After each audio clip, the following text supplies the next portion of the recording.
Podcast. See what's on your mind. It's the Treatable Podcast. Real, coming, treatable. The Treatable Podcast. It's all on the Treatable Podcast. In an instant, everything changes. Something happens to you that you know has altered the course of your life forever. And from this moment forward, your entire life will be oriented around this very thing. Your days will be spent either succumbing to the pain or putting in the work to try and move on. And you know that real recovery could take months, years, even decades. So how do you do it? How do you recover from this kind of trauma? Welcome to the Treatable Podcast with me, your host, Clint Mally. If you're a longtime listener of the Treatable Podcast, you know that we discuss topics that are around common mental health challenges that everyday people face on a given day. But today we're talking about an extreme example of trauma, something that probably hasn't happened to most of you. But we hope that this episode allows you to glean some insight from our guest's journey of healing from trauma, and maybe take some inspiration from his incredible story. Our guest today is Brian Fleming. Brian is a combat wounded war veteran who was injured by a suicide bomber in Afghanistan. He lived through the unthinkable and emerged on the other side changed, but not unbroken. Today, Brian is an author, international speaker, resilience trainer, and founder of Use Your Story, where he shows other trauma survivors how to get unstuck and discover more healing by sharing their stories with the world. Treatable Podcast. It's all on the Treatable Podcast. Brian, thank you so much for joining me on the podcast today. Hey, thanks for having me. All right, so let's set the scene. You are very open and honest about your struggle and your trauma and all this stuff, but maybe you can give me the before, the trauma, and then we can talk about what happened afterwards. Is that okay? Yeah, I joined the Army in 2003, straight out of high school, out of Miami, Florida. It was obviously within a year and a half or two of 9/11, so that had a lot to do with it. And I really felt that I need to take a couple years of my life and try to do something at that point in my life, because we had thousands of people die on that day, and there's a group claiming responsibility for it, and so something had to be done. And so I joined the Army as infantry, and I ended up in Afghanistan as a team leader in an infantry platoon with the 10th Mountain Division, which is a light infantry mountain warfare brigade. And I was there in 2006. And to give you the short version, about a month after arriving there, my vehicle got blown up the first time by a roadside bomb, a double stack of anti-tank mines buried in the road. I was physically unharmed in that one, though I did notice I started to have symptoms of traumatic brain injury, TBI, but I just kind of brushed it off because I wasn't bleeding and whatever. Then a few months later, I was in Kandahar, going to Kandahar Airfield, when I was in the front passenger seat of the lead vehicle of about a 15-vehicle convoy, when a suicide bomber in a minivan drove up next to us, slammed into my door, and exploded, and blew himself and his van into about 1 million pieces. And yeah, he was the only one who died that day. Me and one other guy were injured. We both survived it and spent the next year and 2 months at Brooke Army Medical Center in San Antonio, Texas for second and third degree burns, head injuries, things like that. It was one of those days when you wake up and you have a bad year.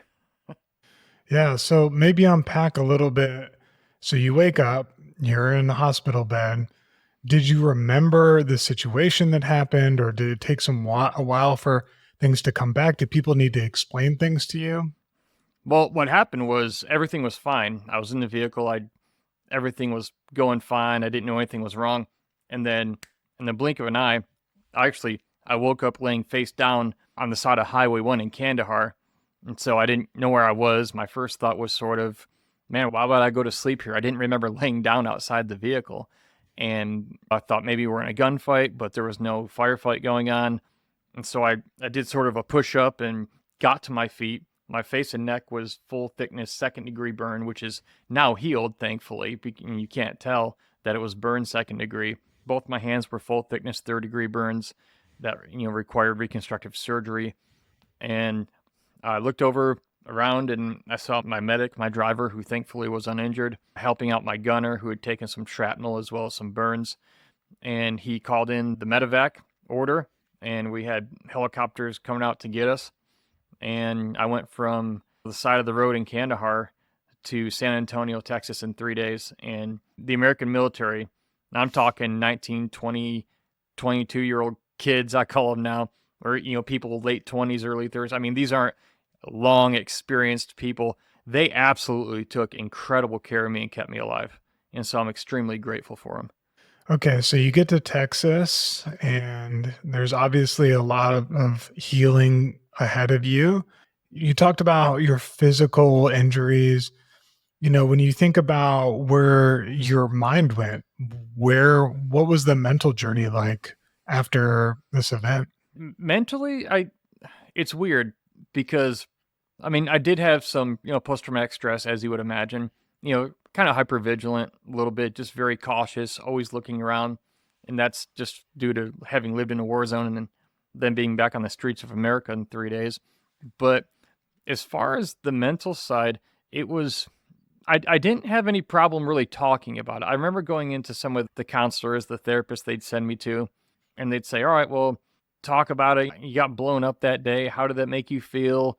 And I'm like, it hurt. That's how it felt. I mean, I wasn't trying to be smart about it. It's just like, well, it hurt, I didn't really struggle to talk. I've never struggled to talk about it. It's just sort of like, yeah, it's what happened and it hurt, but I'm here. I survived. And even though I'm hurt, I'm healing and I'll get better eventually and I'll move on to whatever's next in life. And so I want to say this too, though. Trauma is something unique to everybody. There's no one right way to handle trauma. Everybody tends to handle trauma very differently, or at least there's a handful of different ways that are common. You could have someone shaking in a corner. There's nothing wrong with that. It doesn't make you weak. It's how you're responding to it. Other people, you can walk off the battlefield, burned up in crap like I was, and just go, yeah, that really sucked. And then, you have the rest of your life to think on it and try to work through things. But one way isn't better than the other. One doesn't make you stronger or worse off or weaker than somebody else. It's everybody responds to it differently.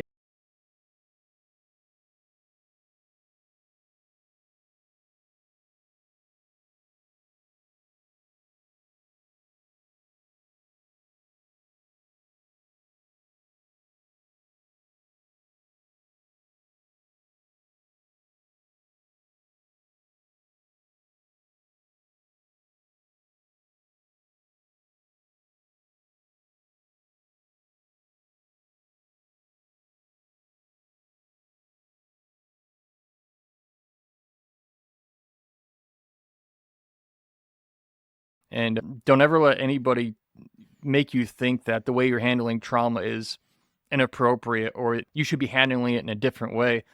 Because, there are sometimes in the military, even, you've seen a lot of military people have seen examples of this where you'll see someone who you think would just be a rock star in a gunfight. Like, oh man, that person is fearless. And then you have a person in your platoon who's very small. They're not big and tough looking. And you know what? The guy you thought who could handle it breaks completely. And the guy you thought you couldn't depend on absolutely handles himself and sometimes saves people's lives. And so you can never tell just by looking at somebody or looking at yourself. I'm very careful to ever say how I'd respond to something I've never been through, because until I've been through it, I really don't know. Yeah, absolutely. So how long were you deployed before this happened? I was 5.5 months into my one and only deployment. Okay. So, yeah. So it's very, and then what happened afterwards? What were you doing after? How were you engaged? I mean, you must have been recovering for a while. Yeah. Friday night, July 27th, I arrived at the medical center in Texas. And I'll tell you, one of the probably the worst part about the whole thing happened that night. And I didn't know this was going to happen. When I arrived at the medical center, they got me on a gurney, they got me upstairs, and they took me into a shower room and they said, hey, Sergeant Fleming, we're going to clean you up, because I hadn't showered in probably a month at that point, and I was burned. I had dirty, charred, burned skin on my hands, face, and neck. They have to get it off. It's a process called debridement. And talk to anyone who's ever been severely burned, they'll tell you. And the head nurse looked at me and he said, Sergeant Fleming, we're going to do this as quickly as possible so it'll be as painless as possible. And I had no idea what he's talking about. It's one of those things like you start looking around, like, what are you talking about? I didn't understand. And it was that at that point, him and 2 or 3 other nurses, they all pulled out razor blades and they had to start shaving and tearing and ripping that burned, charred, dirty flesh off my hands, face, and neck, because I would have died of infection if they didn't get it off. And they kept me awake through it because they can't put you under because they're afraid you'll slip into a coma, because they have to do it multiple times most of the time. And so it took about a half hour, and it was the worst physical hell I've ever been through in my life. And I have friends who had been burned 50, 60, 70+% more on their bodies than me. And I can't even imagine what that was like for them. But to anyone who's listening, if you've ever been to a point where you just kind of prayed to die, or you think you can't go on, I know what it's like to be there. Like, I've never been suicidal, but I know what it's like not to want to live, because you just want to be out of the pain. And one of the things about the moments like that is that in those moments, you can't see 5 or 10 years down the road how beautiful and amazing and good life can be again. When you're in those areas of life, when you're going through those things, whatever your trauma is, whatever the thing that hurts you is, you're in survival mode. You can only sort of see 5 feet in front of you. It's really foggy, so to speak. But yeah, if you can relate to maybe not wanting to end it all, or just if I can just be asleep or not awake, or if I could just be dead, I would be fine if I'm just not going through this. I know what that's like, and you're not alone. And I would encourage you to keep pushing, even if it's just one step at a time, whether it's one step a day, one step every hour, or one step a minute. Yeah. So how long did it take you to get to where you would say you were physically healed? Well, completely physically healed, probably about the 14 months, because after the skin grafts that they took from my legs and put on my hands, it went across my knuckles. And so I couldn't do anything more than this. I couldn't make a fist, because the skin graft, it shrinks when you put it on from the donor site. And so my knuckles were covered, and so I couldn't make a fist. And so I had to do a bunch of occupational physical therapy. And thankfully, looking at my hand today, you can see some scarring, but it's fully functional. I still have it, and I'm in pretty great physical condition, and I'm so fortunate for that. And what was Army life like afterwards? Were you discharged? Did you do a different role? How did you end up the rest of your term? Yeah, when I got to the medical center, my job was to heal. Go to my appointments, don't miss appointments, do what you can to get yourself back right together, heal up, and after that, I was medically put out of the military. And so what was that? What did you do to get yourself right? I mean, obviously you have the physical occupational therapy, but you probably had a lot of time on your hands. What did you do? Yeah, I focused on things I like. When you come back and when you come back from an experience like war, and you're walking down the street or walking through a Walmart or any store, at least for me, I felt really disconnected. Like, everybody's there with me, but like, these people, I have no idea what I just lived. And thank God they don't, but it's like being cold while walking around in the heat. And there was a big sense of disconnection. What I did do is, I'm a constantly curious person. I'm always learning. I'm always reading books. I'm always learning things. I'm always trying to figure things out. I would try to find anything that brought me any kind of happiness. My wife was with me. She stuck with me the whole time. We've been married almost 19 years, and we got married 3 months before I went to Afghanistan. And so I spent a lot of time with her, and she was awesome being by my side. We did everything together. We didn't have any kids at that point. It was just her and I. And we just focused on what's the mission today and where are we going in the future. Yeah. So after you were medically discharged, what was life like for you then? Yeah. To answer that question, I got to go back a little bit. When I was at the medical center about 5 months after getting injured, a guy who was a Vietnam veteran, a guy named Dave Reaver, one of my best friends now, he became my mentor. He came and spoke to me and about 30 other guys who had been blown up and shot up and all kinds of stuff. And he was an injured Vietnam veteran who had been blasted and horribly injured in Vietnam, but he survived. And so he came back home and became a speaker. He's written books. Well, he couldn't tell his story and help us and talk to us without making us laugh hysterically while talking about pain. I mean, the guy's an incredible communicator. He's a really genuine person. And I was just blown away by that. Well, we ended up becoming friends. He actually threw me on a stage like 2 months later. I didn't realize he was going to call me up to it. And I was still wrapped in burn bandages. But after that, I said, Dave, like, I need to do this. I want to do this. I can help people with my story. I just had a lady who that same night he put me on stage tell me that she tried to kill herself 2 weeks prior to that. And now she doesn't want to kill herself. She thinks she can get through her stuff because I got through mine. And I was still going through mine. So after getting out of the military, to answer your question, I went to work with Dave. And he taught me how to use my story, how to share my story, not just talking about myself. That isn't what helps people. Not just projecting my story on the world. What he did is he taught me how to use my story to tell it in such a way where I'm addressing problems that people go through and deal with. So I'm using my story as a platform, but I'm not talking about, my speech is only about 10% is about me. The rest of it's about what I learned, the lessons, and how it applies to people's lives and helps them overcome certain problems they're dealing with. And that was probably the best therapy and the best gift anybody ever could have given me. This episode of Treatable is brought to you by Sandstone Care, which helps teens, young adults, and their families overcome challenges with mental health, substance use, and addiction. They provide age-specific, individualized treatment plans centered around your unique situation and goals, and they only use evidence-based therapies to help you get there.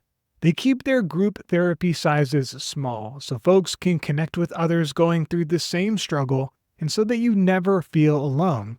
They also give academic and vocational support to help you improve your grades or to get started on your career path.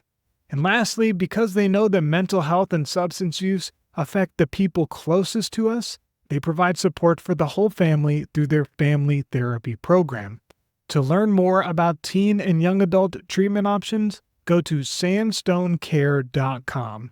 Change is possible, and Sandstone Care is here to help.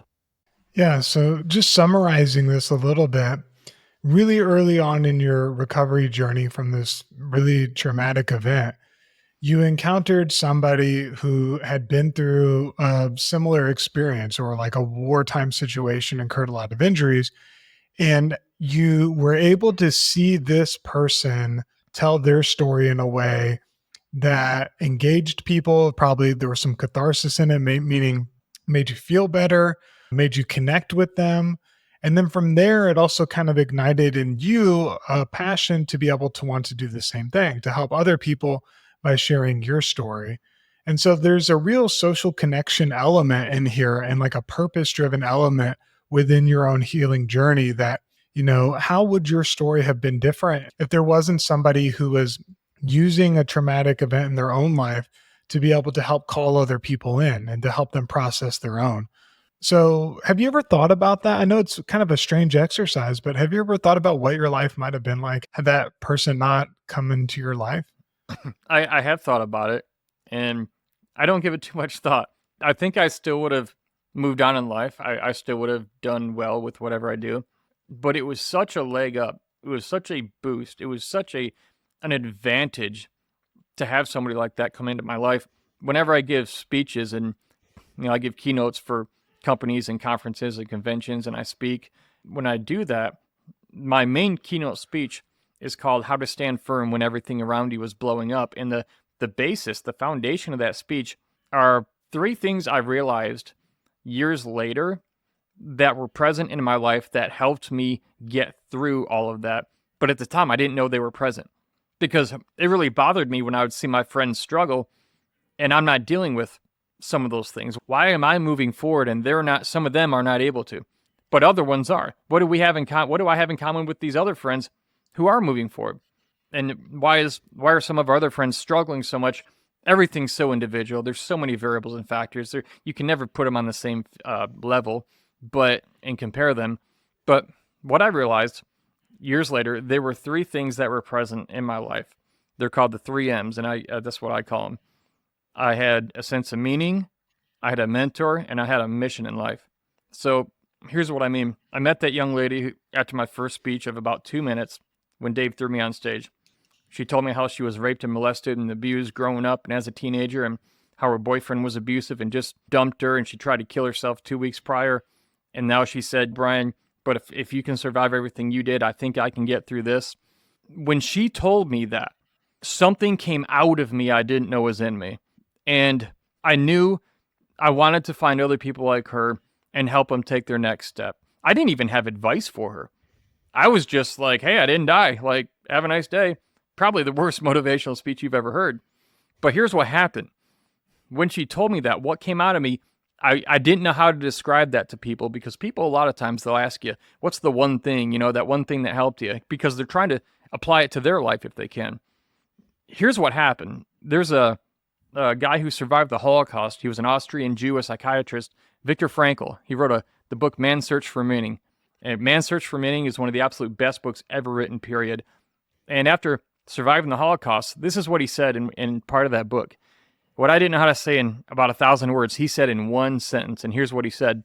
He said, when it comes to suffering, in some ways, suffering ceases to be suffering at the moment it finds a meaning.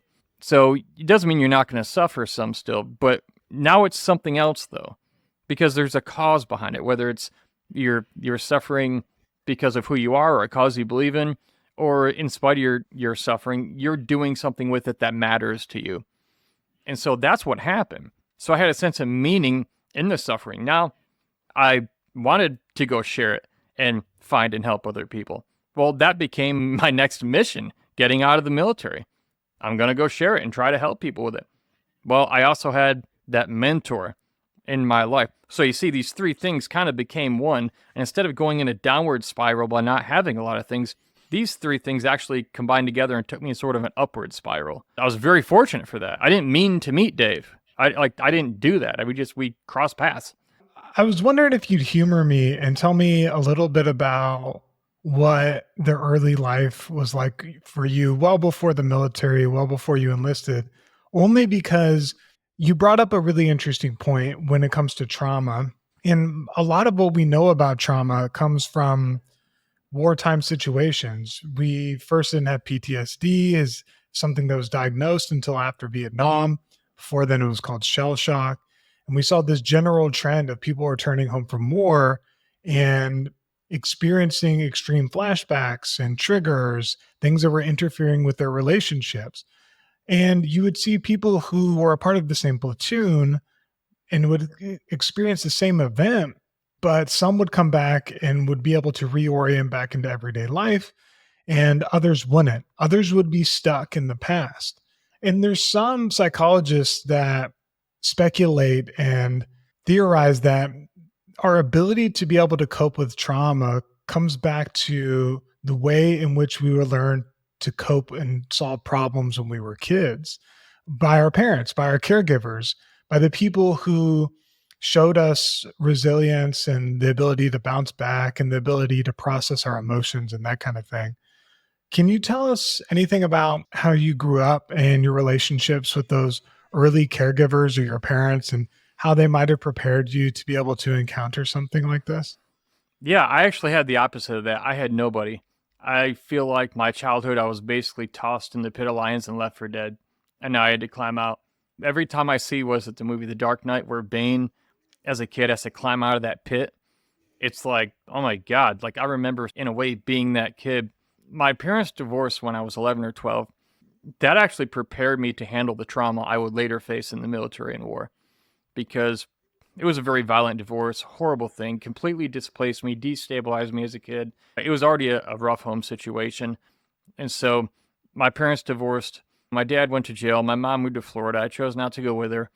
And I watched my dad in the courtroom try to attack the judge and my mother and get hauled off out of the courtroom by 8 cops. That, as a little kid, seeing that, the violence. And then after the fact, you're living and dad's in jail. Mom's 2,000 miles away. Grandma's working all the time and you're alone. Now you're not living in the country anymore. You're living in the city. So your survival instincts are getting sharpened really fast. And I realized early on that anything I'm going to do in my life, it's up to me. There is no safety net. It's like I am truly alone. To get by, I have to make it happen. And I still live by that to this day. Now, I accept help from other people very much. I understand that concept. But anything I'm trying to get through, no one's going to do it for me. And so I say that to say my childhood prepared me emotionally for war because it hardened me emotionally. It taught me to turn things off like a switch, turn off emotions when I feel like I have to. The problem with that is they're far easier to turn off than they are to turn back on. And that's just something you have to develop and learn how to do, unless you want to destroy your own family and have a sort of generational curse be passed on, as some people would say. And so going through all that early on in my life gave me some really thick emotional skin for what I think I needed to have when I was injured in the war. And so I'm It's not ideal. It was a terrible thing, but my childhood prepared me for war. Yeah. So we have three main things that we can do that we're born with. We can connect, right? We come out of the womb trying to connect with our caregivers. We can fight or flight, right? That is a key thing for survival. And we can also freeze and dissociate, meaning that we can put ourselves in another place mentally if we have to be able to survive. So if we are in the jaws of an animal and they're got their jaws around our throat, our body will go into a dissociative state where we almost aren't feeling this. Some might call it like a state of shock in order to be able to survive it, in order to be able to make it through. So you talked about how your parents weren't that kind of model for you. You lived with your grandmother, but she was working, so she wasn't around as much. It's impossible to learn how to, I don't want to say impossible, but it's challenging to be able to learn positive ways to deal with stress without seeing someone in your life deal with stress in a positive way. Other than the mentor that you mentioned earlier, was there anybody in your life that helped you to understand how to deal with stress in a positive way? There's a lot of good information out there, so I don't want to take away from that. But there really wasn't. I think the thing with me, it just came down to becoming very self-aware as much as you're able to. But again, we still have blind spots. So we don't entirely see ourselves the way other people are witnessing us live or act. But as much as I was able to, yelling about something like, okay, that wasn't a good way to deal with that with my wife or my kid. All right. And I get headaches when I get mad because, cortisol and whatever. And then I get a tension or a stress headache and it starts in the occipital nerve. So over the years, sometimes anger was actually physically hurting me. And so I had to figure out, okay, I don't want that. So in order to not do that, I need to not do these things that lead to that. And just over time, just constantly looking at myself and how can I become better, but how can I also identify things that are not good for me? And how can I just try to stop doing them? And it's not overnight. You can get PTSD in a moment. I'm no expert on it, but I've lived it a few times. You can get it in a moment, but it can take a lifetime or years to learn how to turn off almost entirely if you can, if that's even possible. But I don't even know that that would be necessary. How empathetic could I be to anybody if I was just, wow, there's nothing wrong with me. I don't even remember my trauma. Like I wouldn't even be human. That would inhibit my ability to connect with other people. Over years, I would just look at what am I doing right, wrong, what's hurting me, what's not, and how can I do more of the good things and less of the bad things. You mess things up, I did, a lot in the process. It's like going to the gym. The first 3-4 days, you're gung-ho, you're hoo-ah, and then week 7 or day 7, you're sore, and, it's early, it's cold outside, you don't want to go, but you get up and you keep going anyway, and eventually it just becomes a habit. So one of the things, you mentioned two things that were pretty interesting when it comes to your own journey. And one was you had physical sensations within your body when you'd feel angry, right? Like you would get these tension headaches, and it was a way that your body was letting you know, hey, what's happening now is bad. Like this, I want less of this. Like, can we stop this, whatever this is? And so a physical awareness is like a key thing. Our bodies are constantly trying to tell us different cues that are letting us know that we're not in a good place mentally. Sometimes this results with autoimmune disorder. Sometimes this results with back pain and headaches. Sometimes this results with rapid breathing and heart rate. There's a lot of different ways that our body will kind of tell on us, right? But it also takes a lot of awareness to be able to say, oh, my body is doing this. That's like a key thing. You actually have to be able to listen to your body in order to be able to respond appropriately. And the second thing you brought up your wife and your relationship with your wife. You were a newly married couple when this event happened. You said you were just a couple of months. Is that right? Yeah, we got married in December of 2005, and I went to Afghanistan in March. Very challenging way to start a marriage. And then to all that, not too many months after that to be kind of cast into this situation in which you go through something really challenging. How important was it for, you to be able to communicate with your wife when you're coming home? And obviously it's not an easy situation, and to communicate your needs and to recover. And at the same time, also being like, a new husband and trying to figure out that dynamic. Can you say anything about your relationship with your wife and how that was like a helpful part in your own healing journey? Yeah, it was very helpful that I had someone who was loving and understanding. And she was always very caring. She's very much a nurturing, loving person. And so it was very helpful to have somebody like that in your life to just kind of exist with. And at the same time, if I would have been single, to be totally honest, I would have still made it. I have no doubt. Because there are parts of me where I'm confined and separate with my own thoughts in dealing with things. And then also I have my life with her. So we're two individuals, obviously, but we are married together. It was, to her credit, very great because I know some guys that I served with, their wives were not very productive to that. And you know what? I don't know the whole situation with them, or maybe the trauma she had, or maybe how he was being to her that he wasn't telling anybody. Everyone's story is only half the story. But yeah, my wife was great. She still is, and she's always been supportive and here for me.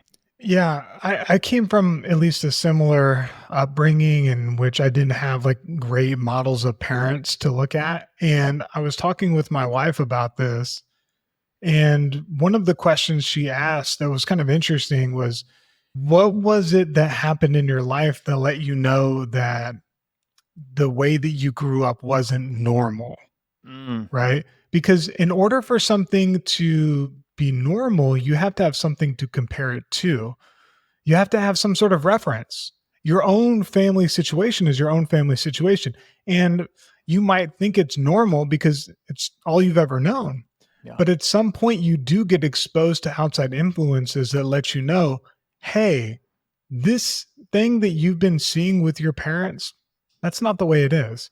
So when you think about, or that's at least not the healthy way to do a relationship, it's not the healthy way to be able to live your life.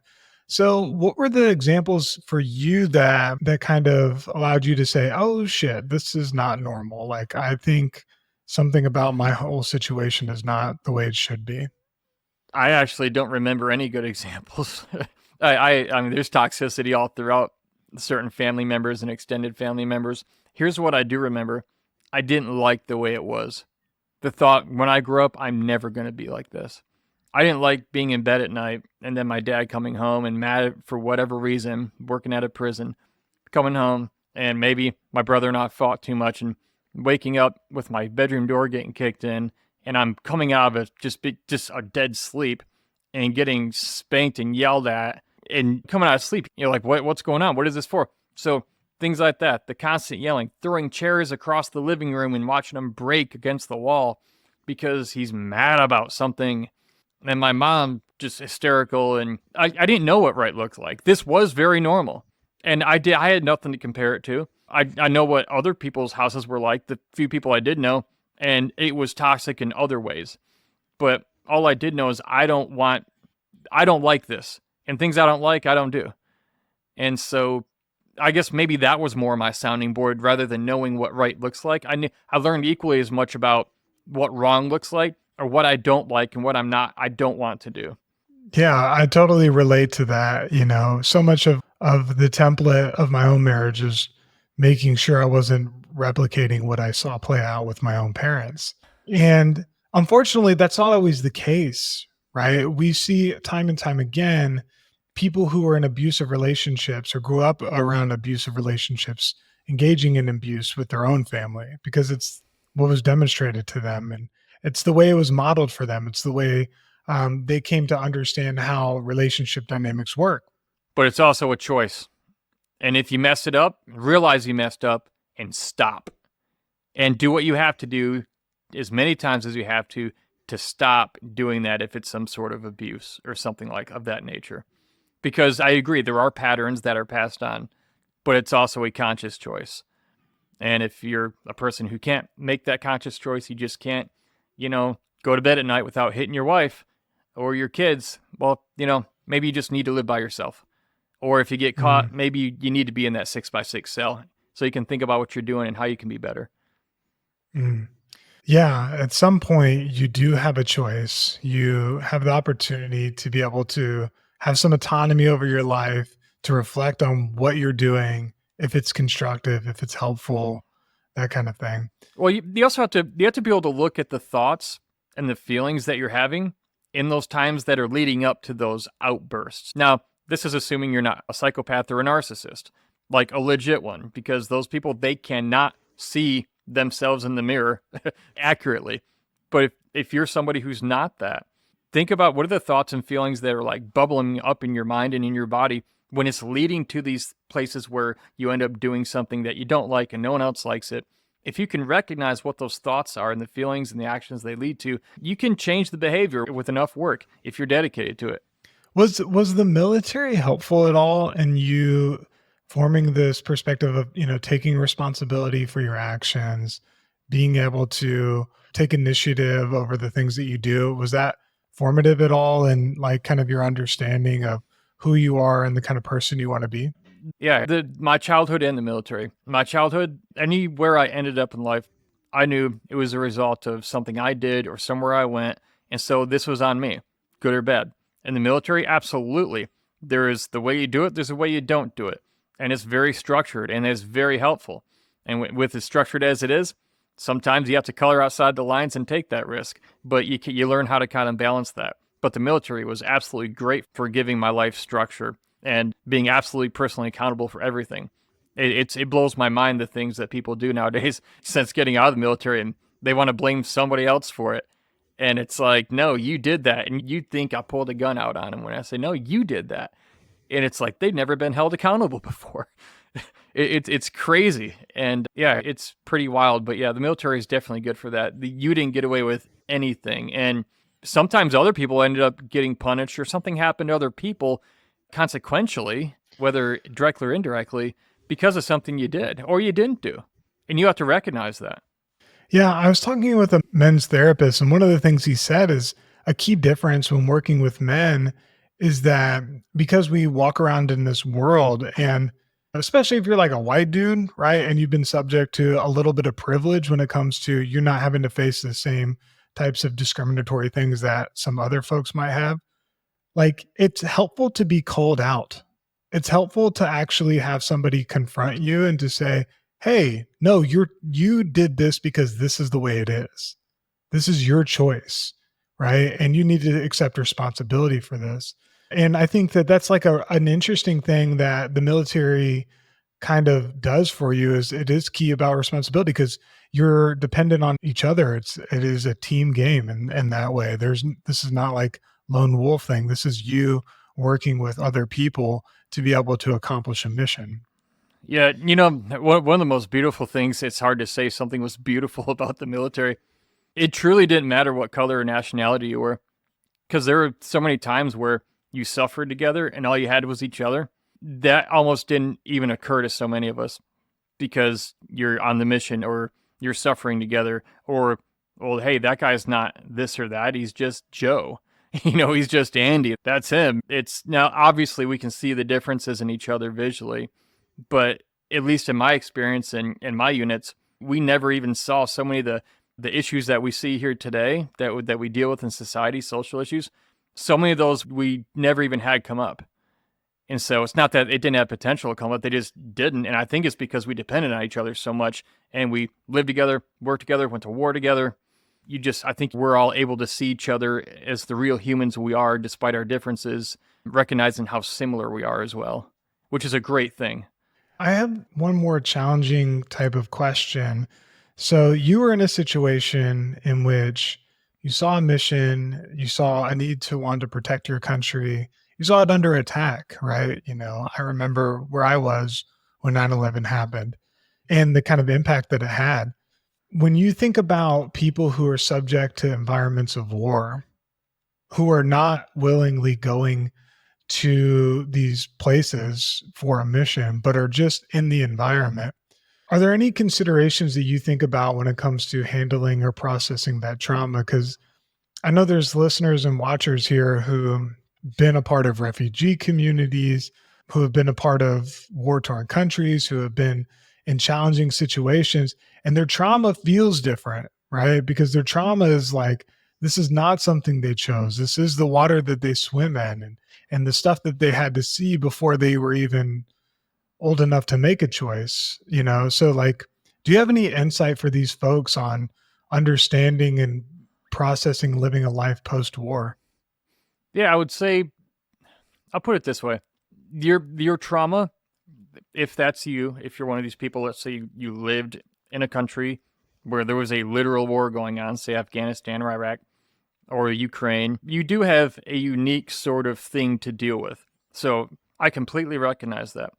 At the same time, there are so many similarities to other people's traumas that you're not alone in that, or it's not so special nobody can help you. Because with as many ways as we get hurt and traumatized as human beings, there's only really a handful of issues we deal with post-trauma. And that's why people who, like the girl who grew up getting abused, who I met after I spoke the first time, related so much to my story of getting injured in a war by a suicide bomber. She's never been through that thing. I've never been through the kind of abuse she suffered. But the outcome of those traumas was something we both understood. And it wasn't a common experience that bound us together, which that can happen. You hear about, guys in war, it bonds them together. But also understanding someone else's trauma, even if it was caused by something different. The stimulus of trauma was different than yours. You relate to the fact that, oh, you have nightmares too, or you have trouble sleeping, or sometimes you're hypervigilant and you want to be better, and you're wondering if your marriage is going to make it because you keep doing this and you know you don't want to, but you do, and you're trying to be better, but everyone else is around, and when something blows up, shrapnel goes everywhere. And if people are around, it kind of gets on them and it can hurt. So I think there are definitely, obviously, I think it's like any trauma. It's unique. It's its own thing, for sure, 100%.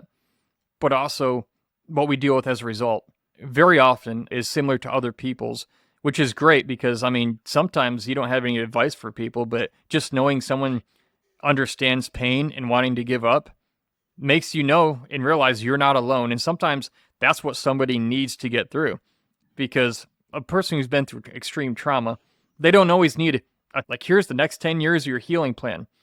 Sometimes they just need the next step. Like, what do I do when I leave this office? What can I do to not go home and kill myself? Well, you know what? Go find a podcast that inspires you. Go on YouTube and find an inspiring video and watch that. Then figure out something else. Sometimes your healing is just moment by moment, but you just choose to place things in your own path that help you keep on a productive mindset and a little mental mind map, you could say, rather than just turning on the TV or, social media and just being drugged by a hook in your mind through all the garbage of whatever is the rage of the day. And then you feel even worse. So, yeah, find what makes you feel good. Yeah, absolutely. So we've got some really great actionable things that are next steps. You find meaning, you find a mentor, as you mentioned, connect with somebody who is maybe a step or two in front of you, can help you get to the next step in your own healing journey, and find a mission, something that you want to work towards that could be connected with your experiences that allows you to use your story, which kind of brings us to what you're doing now. Where can people go to learn more about you and all the awesome work that you're doing? Yeah, if you want to know more about that, if you want to know what I do with speaking, or you want to book me to speak, or just know you want to see me doing speaking using my story, just go to blownupguy.com. It's real easy to remember. I'm a guy. I got blown up, blownupguy.com. And I look healed now, but back in 2008, when I bought that domain name for 99 cents, I definitely still looked a little blown up, but I've healed since then. So blownupguy.com is where you can see my speaking. But if you want to use your story, maybe you're curious about using your story and speaking and sharing it, but you're not sure how to get started, what's the first step, or how does one go about doing that? I created the program Use Your Story, and I created a free resource at useyourstory.com called the free Share Your Story Roadmap. And basically what this is, I'll show you exactly how to share your story and make a difference and make your first $500 speaking. This is free. All right. So the thing is, and the reason with $500, I don't want people to misinterpret that and think, oh, this is some sort of marketing thing and he's throwing money. If you want to share your story and make a difference, money is the grease on the machine of this world that makes everything possible. Without money, you won't be able to take any message or any venture anywhere. So it's important that you understand with this kind of thing how to be financially productive. All right, so if you want to learn how to share your story, the way I would have done it looking back on it 16, 17 years later, really the easy way to get started and make your first $500 speaking, just go to useyourstory.com and grab that free resource. Awesome. You'll find links for both of those in the show notes and the description box. Listen, y'all, trauma and war and the stuff that comes with it, it is absolutely real. And we look at our political landscape and where a lot of folks are experiencing these things, we can see that unfortunately it's more common than we realize. But with being able to find a mentor, to find meaning within your trauma, to be able to identify a mission to help pull you out of this trauma, it's also treatable. We'll see you on the next episode. This episode of Treatable was edited by Daniel Lopez. The intro and explanatory sections of the episode were written by Alexandra Kruger. The theme song was created by Sebastian Gonzalez, and the cover art for this episode is created by Joel Daniel.